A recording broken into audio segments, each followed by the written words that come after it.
If I walk over there and sit next to Mr. Johnson and carry my phone, does Google know that I was sitting here and then I moved over there? You're welcome anytime, Judge. Yes or no? I genuinely don't know without knowing I'm what shocked services. you don't know. Do you or do you not collect identifiers like name, age, and address? Yes or no? If you're creating an account, yes, and using an account, yes. Device identifiers like IP address or IMEI? Depending on the situation, we could be collecting it, yes. Specific search histories when person types something into a search bar? If you have search history turned on, yes. Contents of emails and Google Documents? We store the data, but we don't read or look at your Gmail. But you have access to them?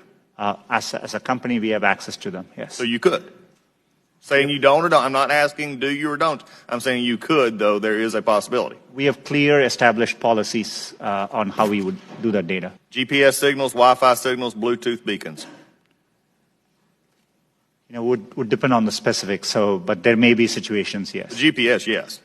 Yes, if you have The location. voice and conversations when using Google Voice products?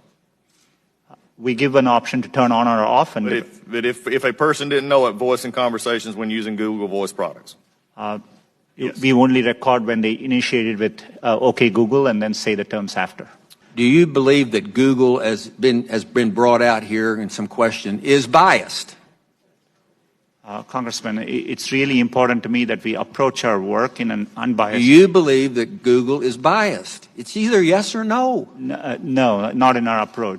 Why, number one, does Google need all this information? We can answer that in the fact that 86% of your revenue comes from advertising, so we know you manipulate the data in some ways. However, can you explain what you do to minimize this data, which is generally an accepted standard practice among those who collect data?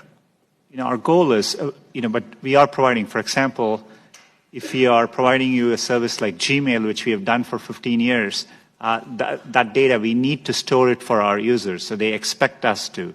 So we are trying hard to match users' expectations. We don't need, our data for advertising, as I said earlier, most of it comes from just the keywords you type. And so, we need minimal data to do advertising. We give you options to turn ads personalization off.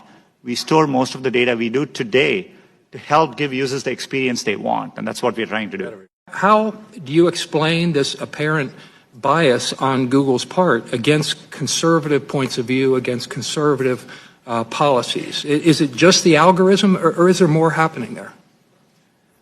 Congressman, I understand the frustration at seeing negative news, and I see it on me, on Google. There are times you can search on Google, and page after page there's negative news which we reflect.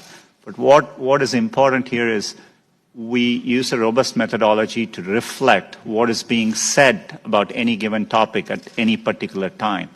And we try to do it objectively using a set of rubrics. It is in our interest to make sure we reflect what's happening out there in the best objective manner possible.